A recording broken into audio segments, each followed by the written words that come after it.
감사합니다. 기도하겠습니다. 하나님 아버지, 오늘도 이 시간 우리들에게 기쁜 마음과 감사한 마음으로 예배하게 하심을 감사합니다. 우리의 마음에 주님의 음성을 담기 원합니다. 그래서 주의 말씀이 우리를 이끄시는 거룩하고 복된 삶이 되기 원합니다. 이 시간 말씀으로 말씀하여 주옵소서. 주님의 음성을 따라 살아가는 우리 모든 성도들이 되며, 또 아무리 어려운 환경과 여건이 우리에게 있다 할지라도 낭망하고 좌절하지 않고 우리가 앞을 향하여 전진해 나가는 믿음의 승리자들이 다 되게 하여 주옵소서.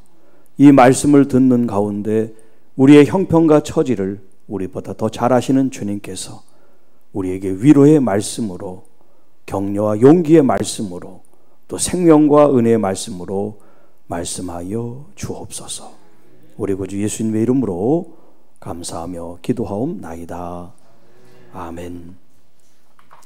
지난 1월 달에 서울대 그 보건대학원 교수와 학생들이 이제 조사를 했습니다. 요즘 이 코로나 때문에 어떤 사람들이 가장 많이 스트레스를 받고 힘들어하나, 이제 그 유형을 좀 이제 설문조사를 했는데요. 제일 많이 스트레스를 받고 힘들어하는 사람들이 누구냐면 자영업자들이라고 합니다. 그 자영업자들이 전체 79.4% 정도가 자영업자들이 그렇게 이제 많이 힘들어한다. 그리고 두 번째가 무직 혹은 퇴직한 사람들, 직업이 없는 그런 분들이 또 고통을 또 호소한다는 거예요. 그 다음 세 번째가 누구냐면 주부예요. 제가 이제 이 주부라는 그 설문조사를 보고 좀 놀랐는데, 왜 가정주부들이 이렇게 스트레스를 많이 받을까? 자녀들하고 이렇게 오래 있어서 그런가, 뭐 하여튼 무슨 이유가 있는지 모르겠지만 그 설명은 안 나와요. 안 나오는데 주부가 3위를 차지했어요. 그렇게 지금 이 코로나로 스트레스를 많이 받고 있답니다. 그래서 이 코로나 우울이라고 하는, 코로나 블루라고 하는 그런 말이 생길 정도로 이 코로나 때문에 우울증을 많이 겪는다는 거예요. 사람과 만남 속에서도 이제 만나기도 싫고, 또 이게 이제 점점 좀 심화되면 코로나 레드라고 이제 분노 감정이 올라온대요. 이 코로나 때문에. 직장 생활이며 어떤 그 영업하는 거며 뭐 가정 생활이며 이런 일들이 자꾸 이제 스트레스로 쌓이다 보니까 이게 이제 그 심적으로 이게 분출이 돼서 이 코로나 레드, 그리고 이제 더 이제 한 단계 가면 코로나 블랙이라고 해가지고 이제 그때는 진짜 이 밖으로 표출되는 그런 일이 지금 일어나고 있는데, 그래서 그런지 모르지만 가정폭력이 이 코로나 이 시대에 더 많이 지금 발생하고 있답니다. 가정폭력이. 여러분, 가정에서 더 화목하고 더 행복하게 지내야 될 우리들이 왜 이렇게 가정에서 정말 생각하지 못했던 이런 많은 어려운 일이 일어나고 있는지 모르겠어요. 뭐 정인이 사건 뿐만 아니라 많은 어린 아이들이 뭐 어린이집 가도 그렇게 선생님들이 모르게 말이지 아이들을 이렇게 학대하는 그런 일들이 뭐 다는 아니고 아주 일부지만 그래도 일부라도 없어야 되잖아요. 선생님들이, 부모님들이 자녀를 그렇게 하면 안 되잖아요. 0.000%라도 그런 일이 없어야지. 그런데 우리 지금 이 사회에서는 생명을 경시하고 인권을 무시하는 이런 일들이 지금 도처에서 우리 모르게 일어나고 있다고 하는 겁니다. 자, 오늘 이 본문에 이제 주제를 제목으로 삼아서 생명 그 소중함이라고 하는 말씀을 드리려고 합니다. 지난 4월 16일 날 7년 전 여러분 기억하시죠? 그 세월호 308명이라고 하는 생명이 정말 그 배가 기울어지는 것을 우리가 정말 목도하면서도 도움을 줄 수 없었던 그런 무기력이라든가 이 정부의 무능함이라든가 지금도 7년이 지났지만 그때를 생각하면 아직도 마음이 아프고 분노가 일어나고 있을 겁니다. 당연히 국가로부터 생명과 재산이 보호를 받아야 되는데도 불구하고 그러지 못할 때 이것이 그 사람들의 문제가 아니라 바로 나의 문제도 될 수 있고 우리 모두의 문제가 될 수 있기 때문에 우리가 경각심을 갖고 국가기관은 국가대로 또 어떤 사회기관은 사회기관대로 또 교회와 우리 개인은 개인대로 이 안전에 대한 생각을 갖고 생명을 존중히 여기고 생명을 소중하게 여기는 그런 교육과 그런 마음이 필요하다라고 생각이 되어집니다. 자, 오늘 이 본문은 이제 사도 바울의 3차 여행 가운데 일어나고 있는 에피소드 이야기 중에 하나라고 할 수가 있는데요.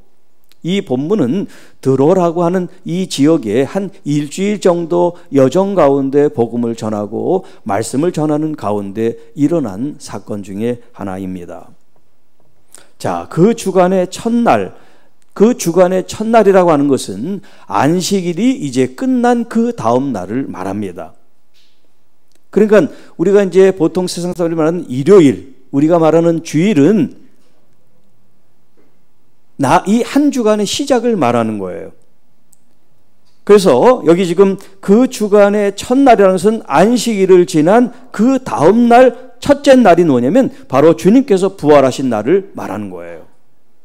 자, 구약에서는 안식일을 지켰는데 예수 그리스도의 십자가와 부활 이후에 우리는 안식일이 아닌 주일을 지키죠. 이 주일이라는 것은 바로 주님께서 부활하신 그 날을 의미합니다. 예수님의 이 죽음과 부활은 예수님 그 자신의 사건이 아니라 예수님의 이 놀라운 사건은 우리 모두의 사건이고 또 나의 십자가 부활이라고 하는 그런 개념으로 봐야 하기 때문에 우리는 안식일을 넘어선 이 주일을 지키고 있다고 하는 겁니다. 바로 이 주간의 첫날에 무엇을 했냐면 떡을 떼어 모임을 가졌습니다. 자, 여기에 이제 떡을 뗐다고 하는 이 이야기가 이제 보통 두 가지 이제 해석으로 하고 있는데 그리스도인들이 서로 음식을 나누어 먹는 이걸 이제 애찬식이라 그래. 애찬. 뭐 어떤 식을 붙이지 않아도 되겠습니다. 하여튼 성도들이 서로 음식을 나누면서 교제하는 거 이걸 이제 애찬이라 그러거든요. 이 애찬에서 조금 더 이제 영적으로 믿음으로 나가는 게 바로 성찬이에요. 성찬과 애찬은 주님이 주신 그 몸을 기념하고 먹는 거지만 이 애찬은 예수님의 어떤 그 십자가에서의 피 흘리심과 당신을 내어주는 이것을 이제 기념하는 그 의식이 없는 것을 말합니다. 성도들이 같이 이렇게 먹을 것을 나누지만 거기에 예수님의 십자가의 그 의미, 주님이 나를 위하여 피를 흘리시고 또 몸을 희생하신 이 기념이 또 의식이 들어갔다고 그러면 이건 성찬식이 되지만 그렇지 않고 성도들이 모여 감사하면서 교제하면서 떡을 떼는 것은 뭐냐면 애찬이라고 얘기를 합니다. 자, 그러면 지금 이 본문에 나온 떡을 뗐다라고 하는 것이 이게 애찬이냐 성찬이냐 뭐 학자들이 이렇게 이제 서로 이야기를 서로 논쟁을 하기도 합니다만 우리 일반 성도들은 그렇게 학문적으로 이것이 애찬이다 성찬이다 따질 필요는 없겠어요. 중요한 것은 뭐냐면 사도 바울이 이 성도들과 말씀을 지금 나누는데 지금 이 떡을 같이 빵을 같이 나누면서 지금 말씀을 전하고 있다라는 정도로 여러분들이 이해를 하시면 좋겠습니다. 자, 바울이 그 이튿날 그러니까 안식일이 끝나고 이제 주일이 되고 그 다음 날 이제 떠나려는 그런 계획을 가지고 있었다는 거예요. 그런데 떠나기 전에 무엇을 했냐면 그들에게 강론을 했다고 그랬습니다. 강론.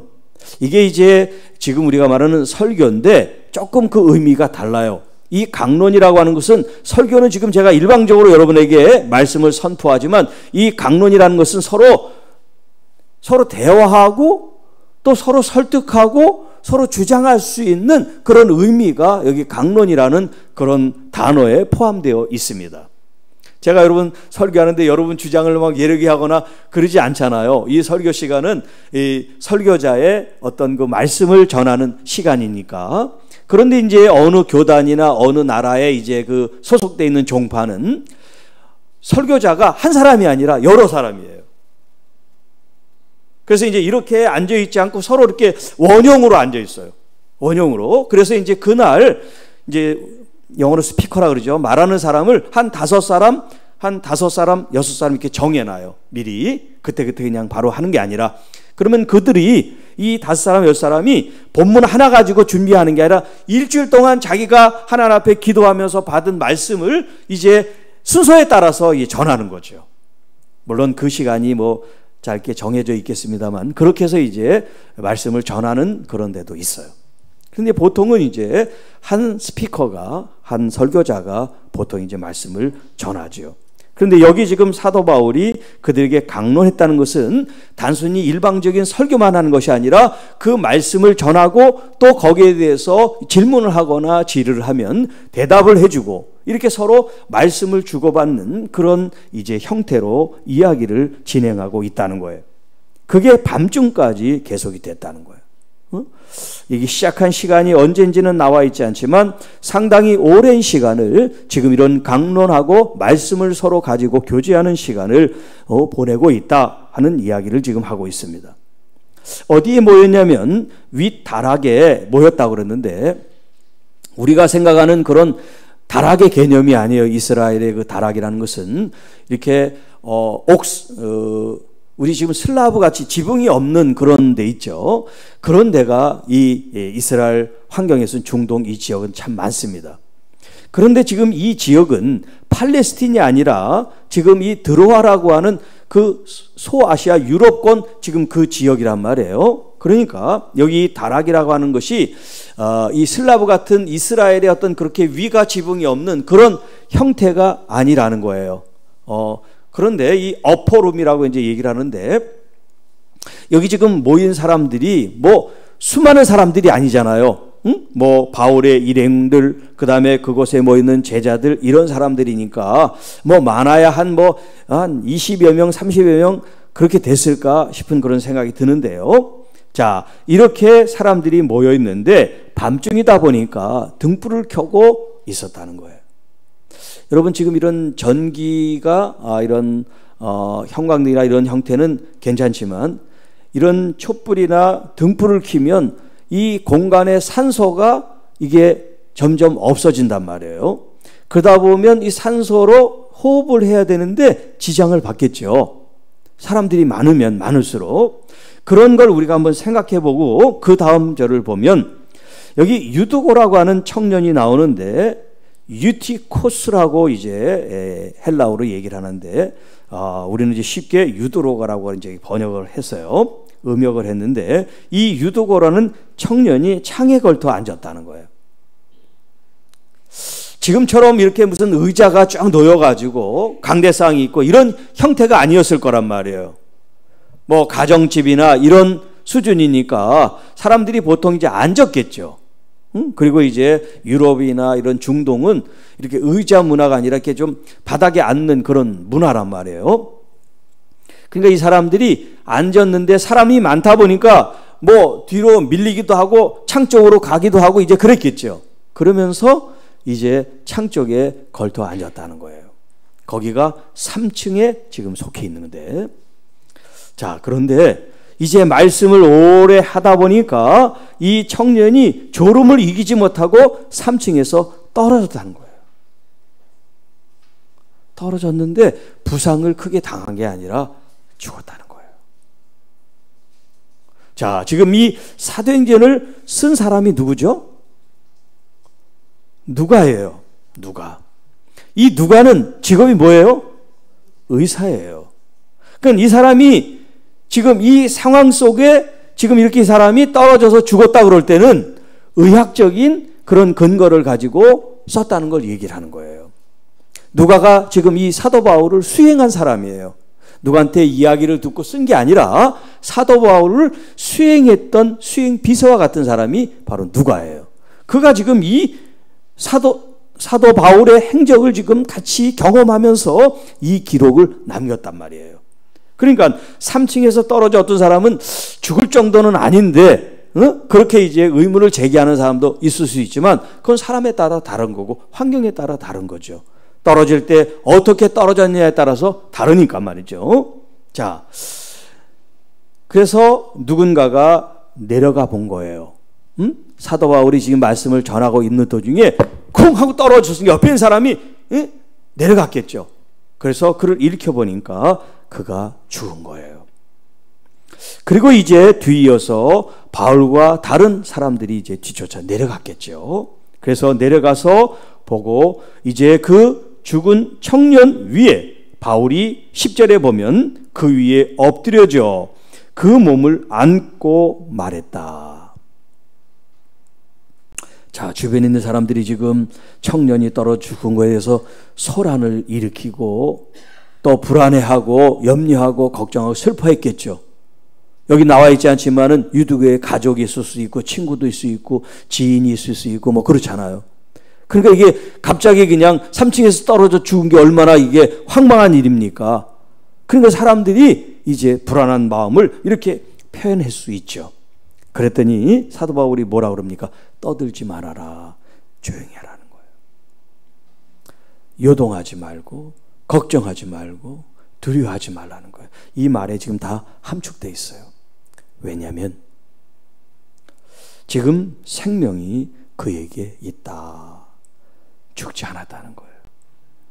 의사나 이제 이 우리들의 일반적인 관점으로 보면 이 사람이 죽었지만 하나님께서 그 생명을 다시 불어넣으셔서 그가 죽지 않았다라고 말하는 거예요. 분명히 죽었는데 그가 죽지 않았다는 거예요. 자, 다른 본문에는 보통 죽은 사람을 이제 살리는 그런 말씀 혹은 액션이 나오죠. 예를 들어서 예수님께서 이제 12살 된 이 야이로의 회당장 딸이 죽었을 때 일어나라 소녀야 달리다 쿰 하잖아요. 그리고 나인성 과부가 자기의 그 외동아들이 죽어서 가는 그 길에 예수님께서 그 관에 손을 대시고 청년아 일어나라 라고 선포했단 말이에요. 그리고 여러분이 잘 아는 마르다 마리아의 그 오빠 되는 이 나사로를 살릴 때 그는 이미 무덤에 이미 안장이 되어 있는 상태예요. 예수님께서 그 돌문을 비키게 하고 말씀합니다. 나사로야 나와라. 이미 죽었단 말이에요. 3일이 지났단 말이에요. 그럼에도 불구하고 예수님은 그를 생명으로 이끄시는 그런 선포와 말씀을 하셨단 말이에요. 자, 그런데 오늘 이 본문에는 그런 말씀이 없어요. 지금 사도 바울이 기도했다는 말도 없고 사도 바울이 어떤 액션을 취했다는 그런 말씀이 안 나와요. 다만 그 몸에 이제 엎드려 그를 품고 있었다는 그 장면만 묘사하고 있어요. 어떤 말을 했는지 안 했는지는 잘 모르겠어요. 기록이 없으니까. 그러나 중요한 것은 뭐냐면 그는 분명히 떨어져 죽었는데 그가 와서 그를 안고 말할 때는 그가 생명이 있다라고 하는 거예요. 자, 여기 지금 치료행위라 그럴까? 이 청년, 죽은 청년을 살리는 어떤 말씀이나 액션이 없다 할지라도 중요한 팩트, 사실은 뭐냐면 하나님의 보이지 않는 그 전능에선, 권능에선 놀라운 생명을 일으키는 주님의 역사가 그 청년에게 일어났다라고 하는 거예요. 보이지 않지만 우리는 믿음의 눈으로 볼 수가 있습니다. 어떤 기도를 통하여 생명이 돌아와라, 죽은 자도 다시 살아나라, 그런 기도의 액션은 보이지 않았지만 하나님께서는 이 사도 바울을 통해서 생명의 역사를 지금 일으키고 있다는 것을 우리에게 보여주고 있습니다. 자, 그래서 생명이 그에게 있다 선포를 하고요. 사람들이 살아난 이 청년을 다시 데리고 이제 올라가서 11절에 보면 떡을 떼어 먹고 또한 오랫동안 밤이 새기까지 이야기하고 이제 떠나가게 되었고, 또 죽었던 이 청년이 살아남으로 말미암아 그들이 큰 위안과 위로를 받고 믿음 안에서 다시 단단해지는 그런 경험을 하게 되었다라고 하는 말씀이에요. 자, 이 말씀을 통해서 이제 그 생명의 소중함이라는 말씀을 같이 한번 좀 더 나누고 싶은데요. 우리가 믿는 이 믿음 혹은 이 신앙, 또 우리가 지금 따르고 있는 이 진리의 말씀은 우리의 생명에 대해서 어떤 관점을 견지하고 있는가라고 하는 거예요. 생명을 존중하고 있는지, 생명을 경시하고 있는지, 하나님께서 우리에게 주신 이 말씀은 뭐라고 말씀을 하실까요? 자, 하나님께서 이 세상을 창조하시면서 말씀하신 것들을 제가 한번 찾아서 여러분에게 소개해 드리겠습니다. 창세기 1장, 우리가 너무나 잘 아는 그 복에 대한 선언이죠. 1장 22절의 말씀인데요. 하나님이 그들에게 복을 주시며 이르시되 생육하고 번성하여 여러 바닷물에 충만하라, 새들도 땅에 번성하라 하시니라. 여기 이 그들은 누구냐면 바로 이런 새들과 어류들, 하나님이 만든 생물들을 말합니다. 사람을 얘기한 게 아니에요. 하나님이 창조한 이 생명체를 하나님께서 복을 주시고 그들로 하여금 생명이 번성하도록 하나님께서 선포하신 말씀이에요. 그 다음 28절에는 사람에게 하나님께서 복을 주시는 말씀이 나옵니다. 하나님이 그들에게 복을 주시며 하나님이 그들에게 이르시되 생육하고 번성하여 땅에 충만하라, 땅을 정복하라.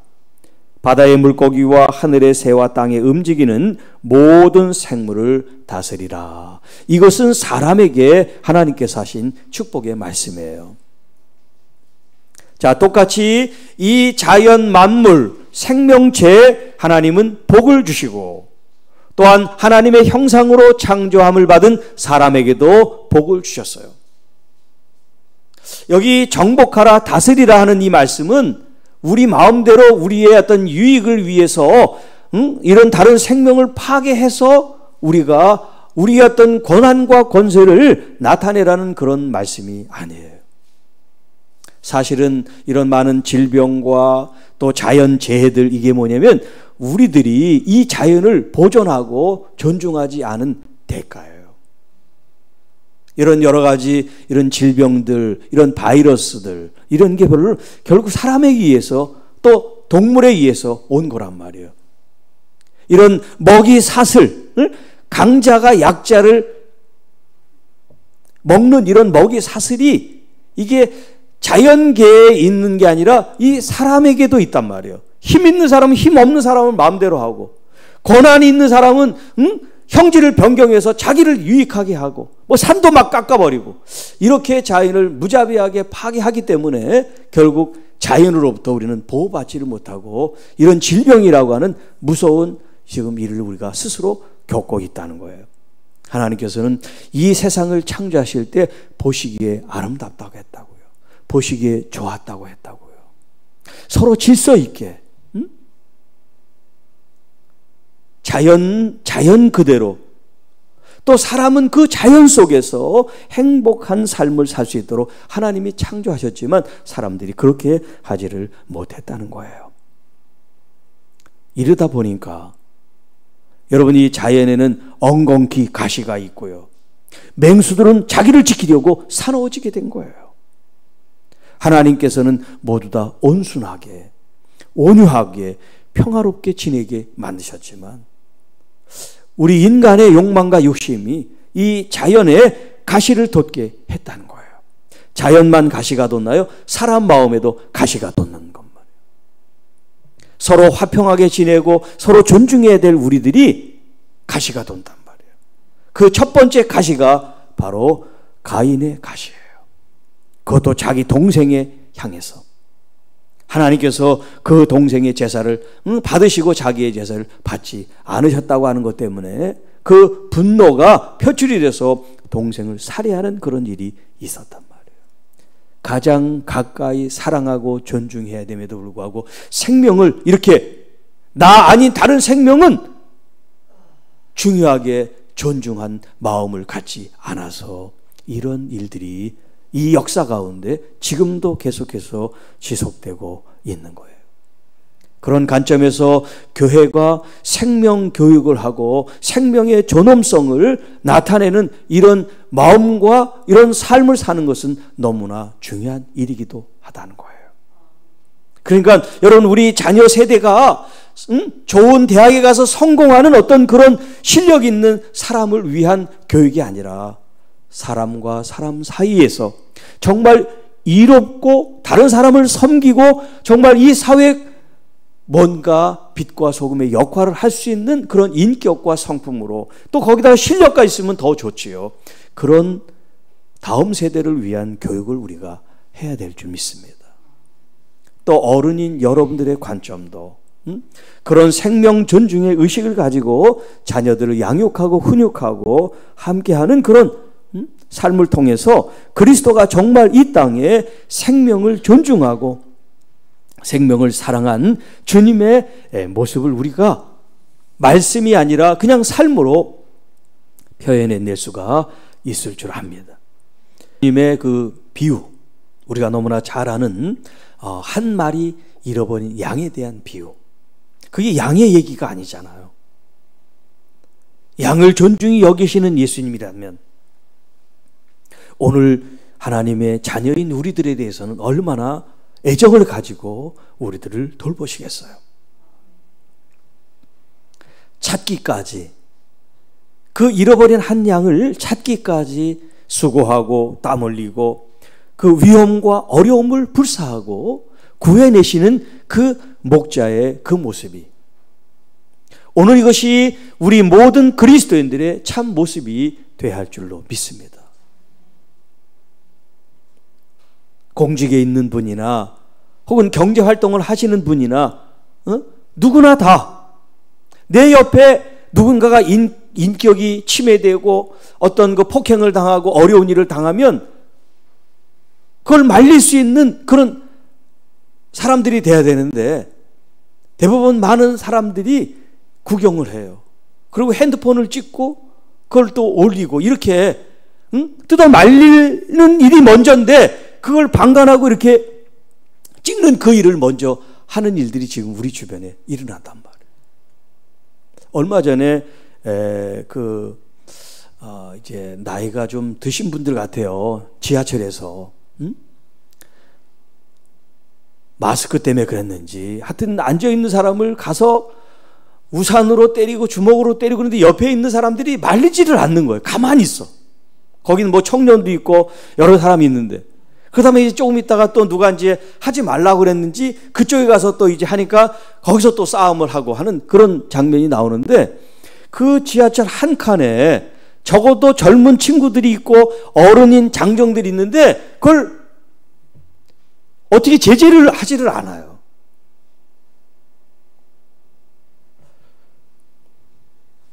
물론 그런 싸움에 휘말리면 뭐 여러 가지 복잡한 일이 많이 생기고 또 내가 다칠 수도 있어서 그럴 수도 있어요.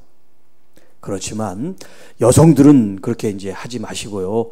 적어도 남자, 군대 갔다 온 남자들은 불의를 보면 막아서는 그런 정도는 돼야죠. 내가 혹여 맞을지라도. 그렇게 약한 사람들이 또 노인들이 이렇게 폭력 앞에 있을 때는 우리가 그걸 묵과하면 안 되죠. 그런데 이 사회가 점점 병약해가는 게 아닌가. 여러분들의 자녀들이 좀 정의로울 수 있는 그런 마음가짐으로 인격과 생명을 존중하는 자녀들로 양육할 수 있으면 좋겠어요. 그렇다고 해서 막 같이 폭력을 쓰라는 게 아니에요. 제재를 하라는 거지. 같이 때리고 뭐 싸우라는 얘기가 아니라 그런 행위를 하지 못하게 이렇게 좀 붙들고 있으라는 거죠. 한 두 사람만 양쪽에서 붙들어도 가능하잖아요. 혼자 못하면. 네. 무슨 치고받고 난투고 버리라는 얘기가 아니라 그걸 제재를 하라는 거죠. 하지 못하게. 그리고 그 사람이 흥분돼 있으면 좀 침착하게 마음을 가라앉히게는 할 수 있잖아요. 네. 우리 주변에 사실은 우리가 생명을 존중하지 않음으로 일어나는 일들이 참 많이 있어요.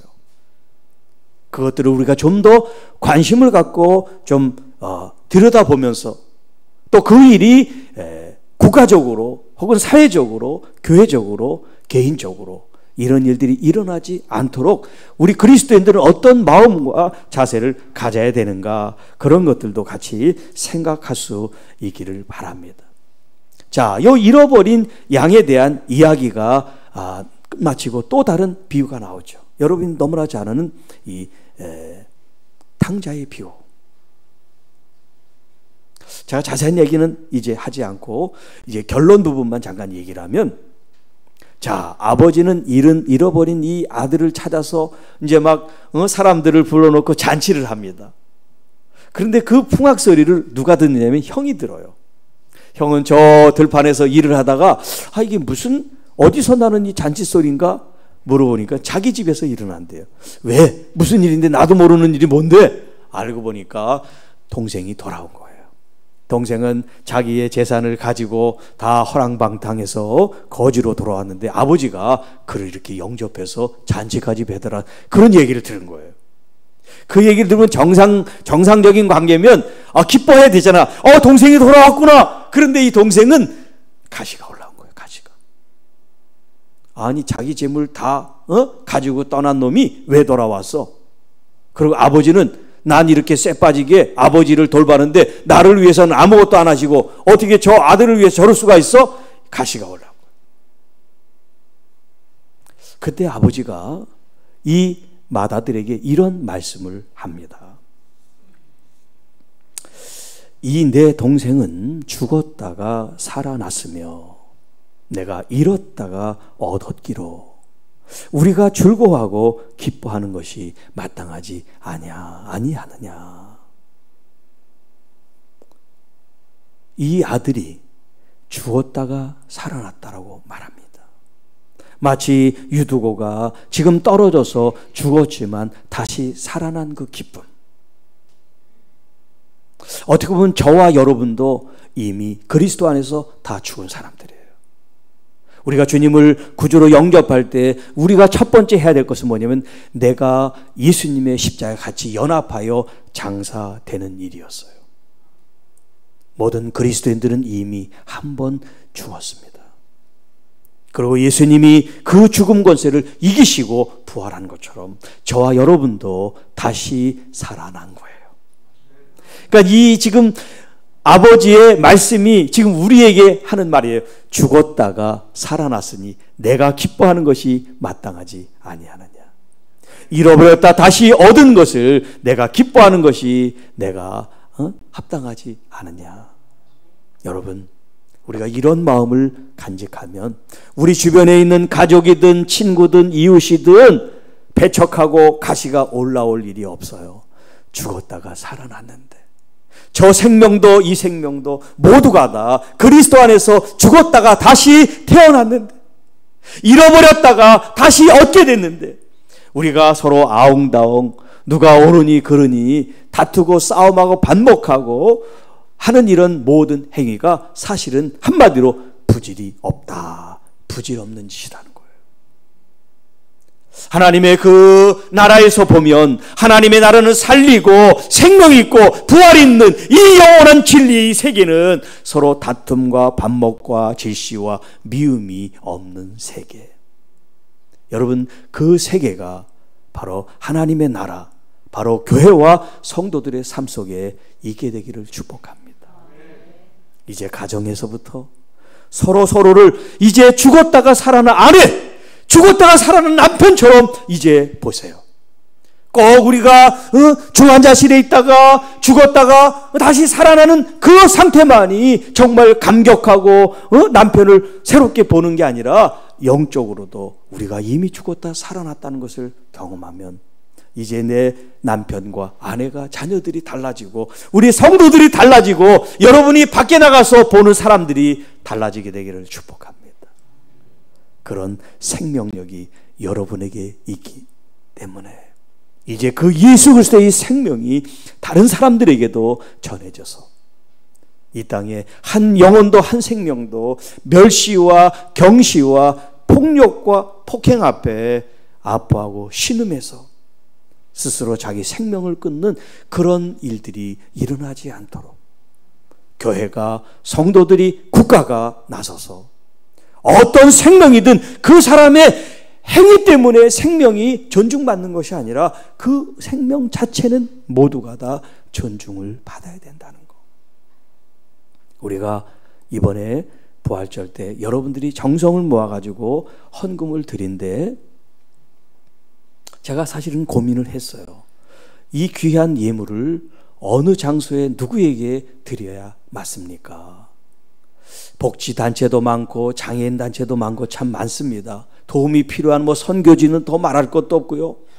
그런데 우리가 이제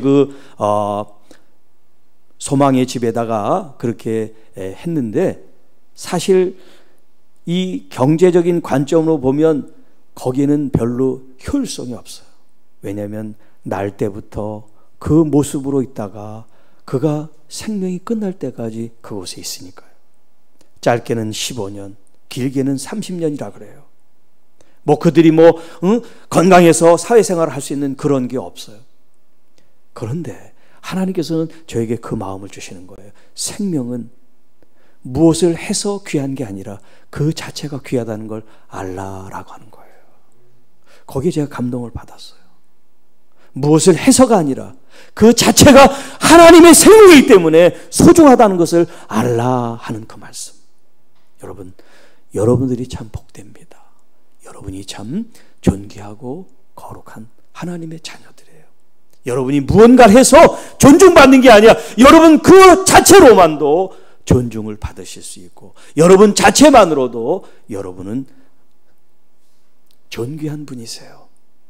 이제 서로 손가락질이나 가시를 가지고 대하지 말고 정말 무엇을 하지 않아도 나보다 나이 많으신 분들은 다 존중을 받고 또 공경을 해야 될 대상이라고 여기고 또 나보다 나이가 어리고 한 사람들은 내가 보듬고 품고 보호해줘야 될 사람이다.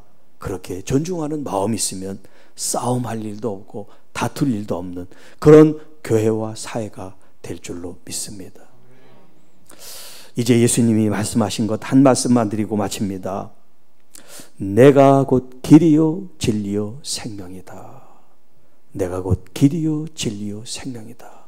예수 그리스도 안에 있는 이 생명을 여러분 이 땅에서 누리시되 이 땅이 끝나는 죽음일지라도 이 죽음은 또 다른 생명의 시작이다. 그 믿음을 가지고 나가시면 하나님께서 여러분이 지금 있는 생, 여러분의 앞으로의 생, 영원한 생도 생명이신 주님이 책임져 주실 줄 믿습니다. 기도합니다. 하나님 아버지 감사합니다.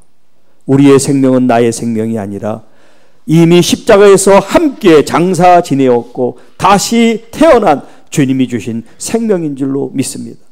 우리 자신들 뿐만 아니라 우리의 이웃들, 믿지 않는 사람들의 그 생명도 하나님이 주신 귀한 생명으로 여기며 우리가 서로 존중하고 축복하고 사랑하는 참 믿음의 공동체가 되게 하여 주옵소서. 우리 구주 예수님의 이름으로 감사하며 축복하며 기도하옵나이다. 아멘.